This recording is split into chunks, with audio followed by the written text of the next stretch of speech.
Bismillahirrahmanirrahim. Assalamu alaikum. Welcome to PMDC online lecture room.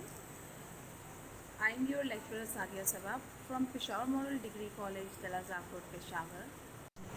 Dear students, today we will discuss the topic from chapter number 3, that is Educational Policies and Plans of Pakistan, and our today's topic is National Education Commission. So let's start.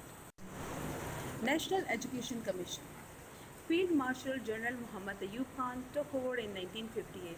आपको पता है कि general Mohammad Ayub Khan ने 1958 में martial law लगाया था. तो जब उन्होंने कंट्रोल संभाला था कंट्री का, then he formulated an education commission under the headship of secretary education of that time SM Sharif. The commission submitted its report in 1959. The recommendations of the commission were, उन्होंने कुछ educational commission जो एक वो था उसको formulate किया था और उसकी हेडशिप किसके अंडर थी. उस टाइम पर जो एजुकेशन के सेक्रेटरी थे वो थे SM शरीफ, राइट. तो उनकी सुपरविजन में उन्होंने एक कमीशन की हेडशिप उनके अंडर दे दी थी और उस कमीशन ने एक 1959 में एक रिपोर्ट सबमिट की थी. बेटा अगर कहीं आपको क्वेश्चन आ जाए national education commission 1959, so that is the same national education commission, right. इसके आगे 1959 भी आप चाहें तो लिख सकते हैं. और इस कमीशन ने जो अपनी जो रिकमेंडेशंस दी थी वो क्या थी.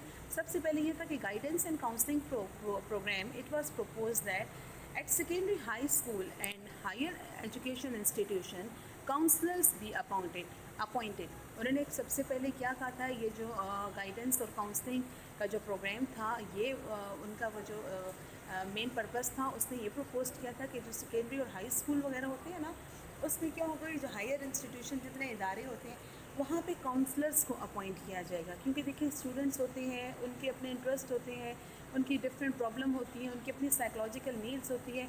तो उनको समझने के लिए, उनकी प्रॉब्लम को उनको उस एजुकेशनल एनवायरनमेंट में एडजस्टमेंट के लिए काउंसलिंग की ज़रूरत होती है. So that's why they are decided that at secondary and high school and higher education institutions counsellors be appointed. Secondly, the students be guided to help them avoid aimless education. लेकिन students जो होते हैं ना, वो still life में उनको कुछ नहीं पता होता कि हम लोग कौन सी अपने लिए फील्ड चूज़ करें. तो काउंसलर्स जो होते हैं उनकी काउंसलिंग करते हैं कि उनकी इंटरेस्ट क्या है, उनकी एबिलिटीज़ क्या है, वो उनकी कैपेबिलिटीज़ क्या है. तो बेटा वो उसके अकॉर्डिंगली वो उसको अपने लिए एक लाइन, एक सब्जेक्ट सेलेक्ट करते हैं, कोई फील्ड सेलेक्ट करते हैं. क्योंकि अगर कि वो अपने इंटरेस्ट के अकॉर्डिंग किसी फील्ड को सेलेक्ट करेंगे तो वो उसमें ज़्यादा सक्सेस हासिल कर सकते हैं. Secondly, examination system. Reorganization of examination was proposed to promote comprehension among children. यानी कि और एग्जामिनेशन की ऑर्गेनाइजेशन इस तरीके से होनी चाहिए ताकि उनकी बच्चों के दरमियान अंडरस्टैंडिंग को प्रमोट किया जाए. बच्चे जो है वो सिर्फ रट्टा ला के ना पढ़ें, बल्कि ऐसे क्वेश्चंस बने, एग्जामिनेशन सिस्टम ऐसा हो कि उनकी कंप्रीहेंशन को हम चेक कर सकें कि आया उनको उनकी अंडरस्टैंडिंग क्या है. So examination should have two parts, 25% internal and 75% external. ठीक है.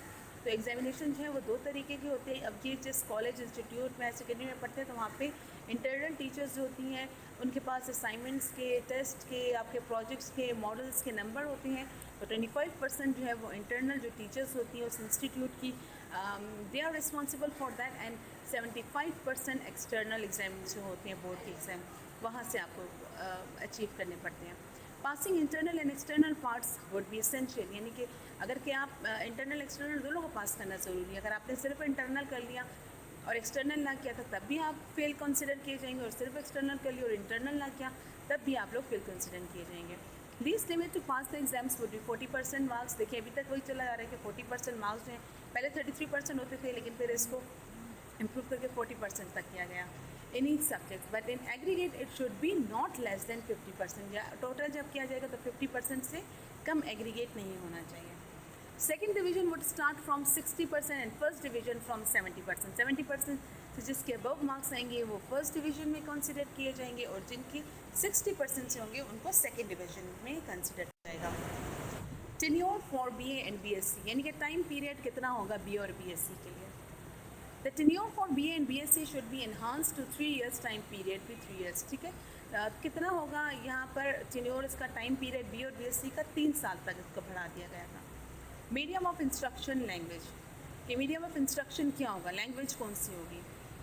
Vocabulary for Urdu was propose to be enhanced. آپ دیکھ رہے تھے جب سے پاکستان بنا تھا اس کا ایجوکیشن سسٹم تو زیادہ سے زیادہ کمیشنس نے اور پالیسیز میں یہی کوشش کی گئی کہ اردو کو جو ہے وہ انہانس کیا جائے اور زیادہ سے زیادہ امپروو کیا جائے اور اس کو تعلیمی اداروں میں نصب کیا جائے.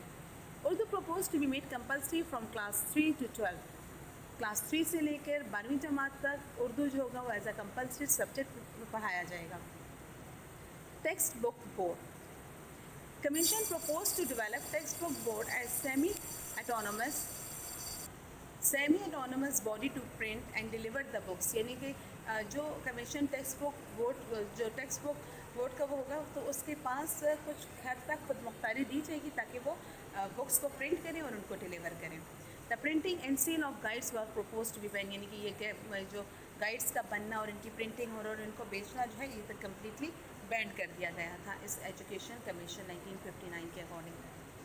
In 1959, the boards of intermediate and secondary education started functioning and started conducting the examination of matriculation and intermediate class. So this is all for today. I hope you understand. Thank you very much.